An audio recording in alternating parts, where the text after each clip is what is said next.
Gente, desculpem, travou. Eu não sei se é a minha internet. Vou esperar um pouquinho, tá?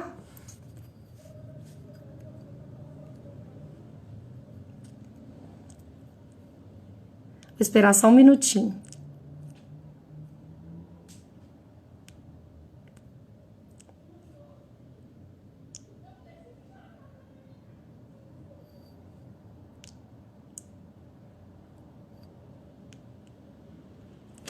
Tá ótimo. Vamos voltar então. Desculpem ter travado aí, não sei o que aconteceu, é minha primeira live. Vamos lá. Então, voltando, né, a construção do feminino, a construção do masculino e a construção dessa criança. Nutri tanto que até acabou, né? Aí, então, nós vamos cuidar do 1, do 2 e do 3. E depois vem o 4, vem o 5, vem o 6, né? E aí vai vindo na sequência, tá? Uma das coisas que a gente vai falar também, que eu achei muito importante, é a gente lembrar o que acontece psiquicamente na vida dessa mulher. Então, o que vai acontecer na primeira, segunda, terceiro trimestre? No primeiro trimestre, a mãe, né, e também o pai, tem até interessante isso, o homem grávido, né, uma síndrome que chama síndrome de Colvade. Depois a gente pode falar. O primeiro trimestre, a mãe passa por um sentimento que é muito importante, que chama ambivalência afetiva. O que significa ambivalência afetiva? Ao mesmo tempo que ela quer estar grávida, não é que ela não quer, mas ela fica com medo, né? Então ela quer e não quer. Ela quer menino e quer menina, né? Ela quer estar grávida, mas ao mesmo tempo ela fala, nossa, não tá na hora, nossa, eu não terminei o meu mestrado, meu doutorado, nossa, eu queria tanto ter mudado de emprego antes de engravidar. Então, o que acontece nesse primeiro trimestre de gestação? Ela tem sentimentos ambíguos, ela tá como se fosse no fogo e na água, né? Assim, ao mesmo tempo. Então, isso é muito interessante da gente ajudar essa mulher de sentir assim, não sinta culpa, você ainda não, né, assim, você não vai ser mãe de uma hora para outra. A mamãe é uma construção, tá? A gente tem muito esse sentimento assim de que maternidade, paternidade é construção todos os dias, né? Seu filho vai estar com 30, 40, 50 anos e a gente vai estar construindo tijolinho por tijolinho. Eu adoro até brincar com as pacientes no consultório assim, que na verdade assim, é como se às vezes o bebê não é uma visita, mas né, ele vai ficar, né? Mas assim, é como se fosse chegar uma pessoa na nossa casa e, nossa, meu Deus do céu, a nossa louça tá sem lavar, meu Deus, a cama tá sem estender, mas calma, recebe, visita, né?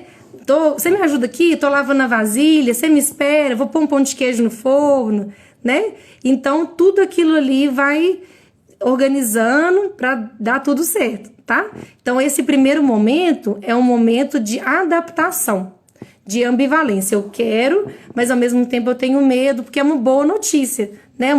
Uma notícia, assim, diferente, uma notícia que você não estava em grandes momentos esperando. Então, eu separei um verbo para cada trimestre. O primeiro trimestre, que a gente, né, falou da ambivalência afetiva, de querer ou não estar grávida, é a aceitação. Não digo aceitação assim, a gente tem que aceitar o bebê. Cada mulher vai passar por esse processo em um tempo, né? Então a gente tem que respeitar o tempo da mulher da aceitação, né? E do próprio homem também, com a própria gestação.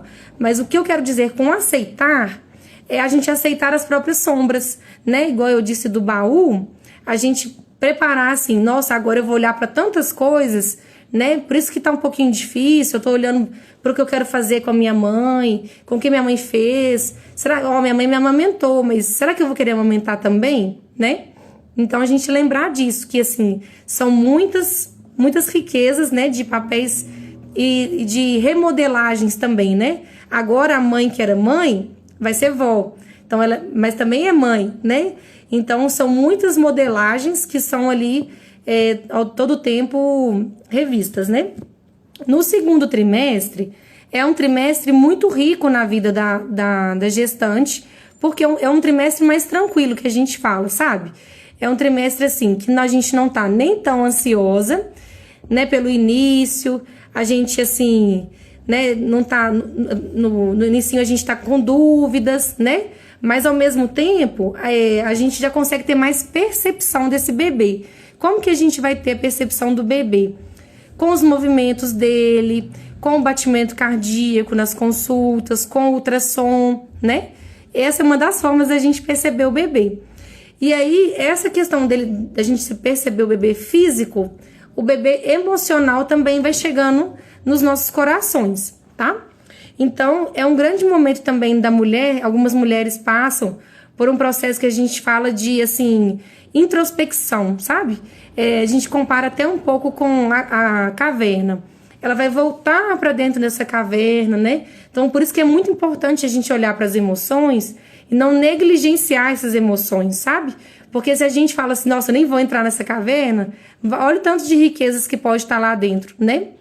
Então, a gente, nesse segundo trimestre, aproveitar a caverna. Esse é o verbo do segundo trimestre. O terceiro trimestre é um movimento de mais ansiedade. Porque a gente, né, tá assim, preocupada com o parto. E o parto é aquele evento que não tem como, vai acontecer uma hora, né? Então, é um evento, assim, inadiável, vamos dizer assim, né? Então, a gente tem que pensar, assim, já preparar, né? Preparar é um verbo também muito importante pra gente lembrar, assim, do tanto que quanto mais a gente se prepara, e sem entrar num processo até de neurose, assim, né? A gente lê, a gente ter essa parte intelectual, mas também descer daqui pro coração. Que tipo de parto que eu quero? Né? Eu quero uma cesárea? Por que eu quero uma cesárea? Eu quero anestesiar para receber o bebê? Ou eu tô com medo? Ou então eu tenho algum critério clínico mesmo, né? Ou então eu quero passar por esse portal que é o parto normal, né? Então tem essas questões todas do terceiro trimestre. O terceiro trimestre também a gente pode perceber, né? O outro verbo que eu gostaria de trazer, que é o verbo do entregar, tá? A gente entregar, assim, de confiar na vida. Porque se a gente, né, assim, quanto mais a gente controla, na verdade, a gente fica aqui, né? E às vezes tem muitos processos, assim, às vezes de não conseguir dilatar o colo, de não convidar o bebê, né, a chegar nesse outro plano, porque a gente não teve isso, assim, de descer. A gente ficou muito intelectual, né? Então, lembrar disso, assim, de entregar, de se preparar, de ler, de procurar uma boa equipe, mas ao mesmo tempo também não fechar a questão, né? Assim, estar preparada para reduzir as expectativas.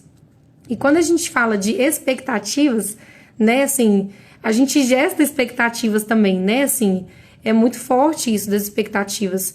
Mas a gente lembrar, assim, que quanto mais expectativas, mais frustrações, né? É diretamente proporcional. Então, a gente trabalhar, mas também ter um espaço de esperar que a vida traga surpresas, que sempre serão surpresas boas, né? Assim, e ao invés da gente criar essas expectativas, eu coloquei um outro verbo, que é o verbo realizar. E por que eu coloquei o verbo realizar? Porque realizar, dentro da palavra realizar, tem a palavra real, né? Real é aquilo que a gente tem como, né? Tanto que o nosso dinheiro é o real, como valor. O que a gente tem como valores que a gente quer passar para essa criança, né? Então, que a gente consiga realizar mais do que só sonhar, né? E real é aquilo que é real, é aquilo que é o possível, né? Então, em muitos momentos, a gente vai fazer o que é possível. Nossos pais fizeram o que é possível, né? Isso já é muito libertador para nós também, tá? Outra questão que a gente pode lembrar, que, né, assim, a mulher, ela pode ter esse preparo, lembrar de anotar os sonhos, né? Dependendo da vida psíquica que ela tem, assim, ela pode ter muitos sonhos. E aí você fala assim, nossa, eu sonhei com um navio. Será que tem a ver? Pode ter a ver, né? Assim, às vezes você tá pensando nas suas navegações, né, de vida, assim. Então, a gente lembrar, assim, de quem, né, puder estar com um psicólogo, estar com um terapeuta, de todos os tipos aí que a gente tem, graças a Deus, hoje, a gente lembrar, assim, de conseguir expor, sabe? Tem nesse livro aqui, que é onde eu tirei a maior parte desse trabalho, Psicologia da Gravidez, Maria Tereza Maldonado, ela fala um pouquinho disso, que os sonhos, os sonhos que, né, que a gente tem durante a gravidez, eles são como se fossem vacinas psíquicas, né? Então, assim, em muitos momentos, por exemplo, tem gente que sonha com o próprio parto, tem gente que sonha com a amamentação, como é que vai ser, né? E, assim, é bom até pra gente já também trabalhar de ser um treinamento, né? Assim, da gente reduzir as expectativas. Eu lembro muito da minha mãe contando, assim, que quando ela engravidou da gente, nós somos 3, né? De Solange e Marcos, e tem o Matheus, que é só de Marcos. E aí, minha mãe comprou um CD da Enya, comprou uma poltrona, né? Assim, super chique e tal, felizona. E pensando na amamentação. E por que a gente fala muito disso de reduzir as expectativas?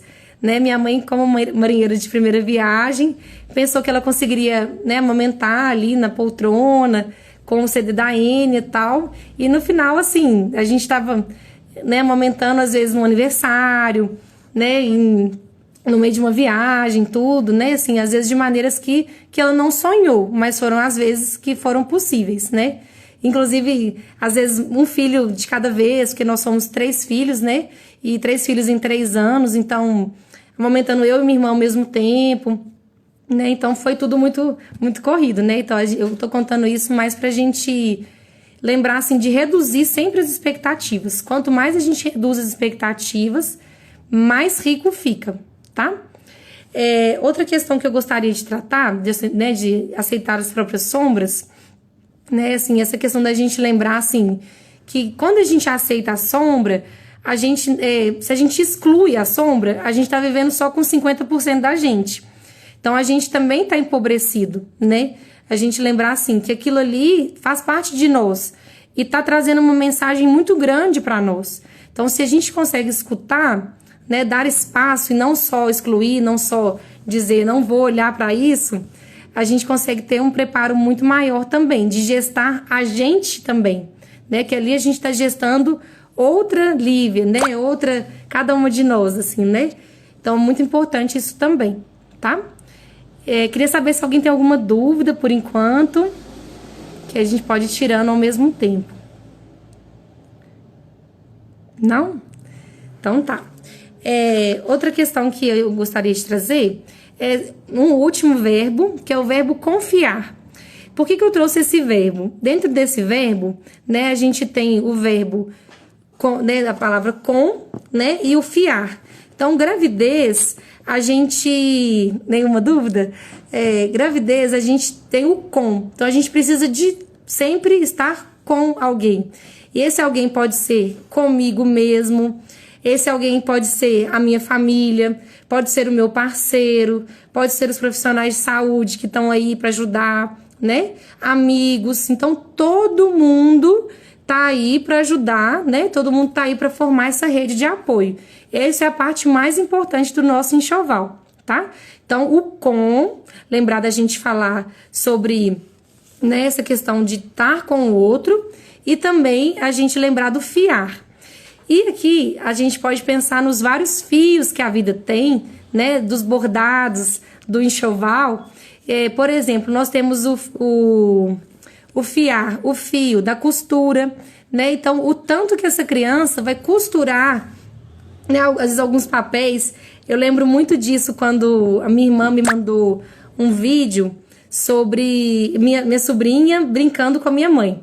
E eu fiquei olhando assim, eu falei, gente, que coisa mais linda, assim. Não só por elas duas, mas é como se eu tivesse ali voltado ao meu bebê, sabe? Eu voltei assim, nossa, olha, imagina, minha mãe deve ter feito muito isso comigo, né? Então, toda vez que a gente vê um bebê, a gente volta também para esse bebê interno nosso, né?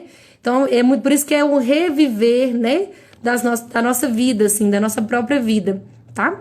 E aí, o primeiro fio que eu quero dizer é o fiar da própria vida com o fio da costura, né? Com essa rede de apoio, firmando, né? Costurando as gerações antigas com as gerações novas, tá?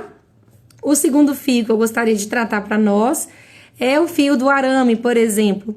Em alguns momentos, a gente pode fazer o arame como a maleabilidade da vida, né? Da gente sentir, assim, que a vida é maleável, que às vezes a gente, né, não necessariamente, por exemplo, engravidar na quarentena, a gente vai conseguir ir e comprar lá no enxoval todo, na feira de bebês, né? Mas a gente pode ter expectativas de maleabilizar a nossa alma, o nosso coração, né?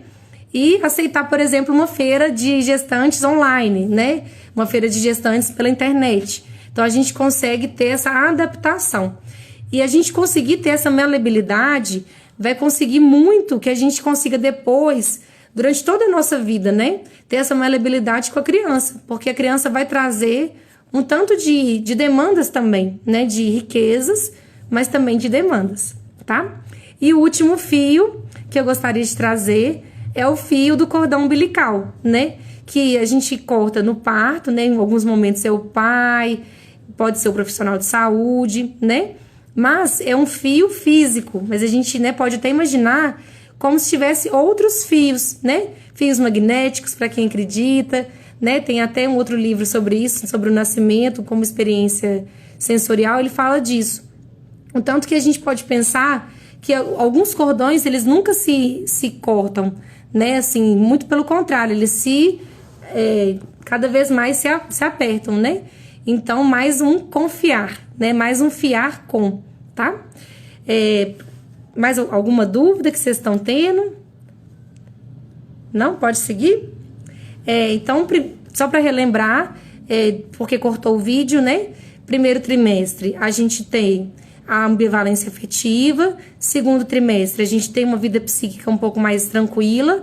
E terceiro trimestre, a gente tem essa questão da entrega, né? Da ansiedade, tudo, mas que a gente trabalha essa entrega. No enxoval, né? Alguém pediu para repetir aí, a gente vai ter esse contato com o baú, né? Olhar para o nosso baú, olhar para as nossas tristezas, as nossas questões. Minha professora de bordado tá aí, mandar um abraço para ela, né? Maravilhosa. Então, assim, a gente guarda o bordado, a gente guarda o fiar da vida com muito luxo, é um luxo. A família inteira tá ali, né? A família inteira tá fiando, tá confiando e tá ali fazendo o enxoval, né? E guardando para aquele momento oportuno, né? Que vai chegar o bebê. Então, quando a gente guarda no baú, a gente não guarda, né? Às vezes a gente vai estar achando que o baú tá ali como uma coisa, né? Assim, mais guardar no porão, mas não é isso, né? Fica no quarto, fica num lugar íntimo, né? Então, a gente lembrar, assim, de olhar para as nossas intimidades, né? Olhar para aquilo que é mais rico, né? Que a gente vai guardando durante a vida toda, tá? Para a gente terminar, eu queria só ler um texto para vocês. Eu vou pedir licença, assim, que é um texto que fala de Deus, né? Se alguém se sentir, né, assim, pode substituir aí dentro do coração de vocês, ou como Deus, ou como vida, ou como Buda, né? Que seja, né, assim, dentro da característica de cada um de vocês. É um texto que chama Bordado da Vida. E diz assim: quando eu era pequeno, minha mãe costurava muito. Eu me sentava no chão, olhava e perguntava o que ela estava fazendo. Respondia que estava bordando. Todo dia era a mesma pergunta e a mesma resposta. Observava o seu trabalho de uma posição abaixo de onde ela se encontrava sentada e repetia: Mãe, o que a senhora está fazendo? Dizia-lhe que de onde eu estava, onde eu olhava, o que ela fazia me parecia muito estranho e muito confuso. Era um amontoado de nós, de fios, de cores diferentes, compridos, curtos, uns grossos e outros finos. Eu não entendia nada. Ela sorria, olhava para baixo e gentilmente me explicava: Filho, saí um pouco para brincar e quando terminar o meu trabalho eu te chamo. Coloco você sentado em meu colo, pode deixar. Deixarei que veja o trabalho da minha posição. Mas eu continuava a me perguntar lá de baixo, por que ela usava alguns fios de cores escuras e outros claros? Por que me pareciam tão desordenados e embaraçados? Por que estavam cheios de pontas e de nós? Por que não tinham ainda uma forma definida? Por que demorava tanto para fazer aquilo? Um dia, quando eu estava brincando no quintal, ela me chamou. Filho, vem cá, sente no meu colo. Eu sentei no colo dela, que delícia! E me surpreendi ao ver o bordado. Não podia crer. Lá de baixo parecia tão confuso e de em cima vi uma paisagem maravilhosa. Então minha mãe me disse: filho, de baixo parecia confuso e desordenado, porque você não via que da parte de cima havia um belo desenho. Mas agora, olhando o bordado da minha posição, você sabe o que eu estava fazendo. Muitas vezes, ao longo dos anos, temos olhado ao céu e dito: pai, o que estavas fazendo? Ele parece responder: eu estou bordando a sua vida, meu filho. E eu continuo perguntando: mas está tudo tão confuso. Pai, tudo está em desordem. Há muitos nós, fatos ruins, que não terminam e coisas boas que passam tão rápido. Os fios são tão escuros, por que não mais tão brilhantes? O pai parece me dizer: meu filho, ocupe-se com seu trabalho, descontraia-se, confia em mim, eu farei o meu trabalho. Um dia colocarei você em meu colo, então você vai ver o plano da sua vida na minha posição. Muitas vezes não entendemos o que está acontecendo em nossas vidas, engravidar na quarentena, né? Mas é que estamos vendo o avesso da vida. Do outro lado, Deus, a vida está bordando. Que Deus, então, faça um lindo bordado em nossas vidas. Essa é a minha mensagem que eu gostaria de deixar para vocês.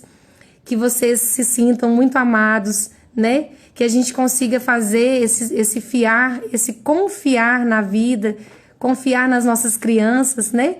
E como, né, mensagem final também gostaria de pedir para vocês que deixem a frase de vocês, né? O que marcou na live para vocês lá no feed, né? Vou deixar uma fotinha e vocês deixam uma frase, se possível. E vou deixar para vocês essa fotinha. Você está dando para ver. É uma foto de Escher. Essa foto é muito interessante porque ela mostra ao mesmo tempo um pouco de anjos e um pouco de demônios, né? Então que a gente aceite e dê lugar aos nossos demônios internos, né? Às nossas sombras, aquilo que a gente guarda no baú, como talvez a gente ache como ruim, mas que tudo é fio, tudo está a favor da vida, né? E que a gente olhe também para esses anjos, né? Olhe para esse lado luz, para que a gente olhe. Quanto mais para a gente olhar para esse lado luz, mais a gente vai conseguir dar a própria luz e dar a luz às nossas crianças, tá bom? Um beijo grande a todos. Muito, muito, muito obrigada de vocês estarem comigo e desejo a vocês muito florescer, muito, muito florescer. Um beijo grande.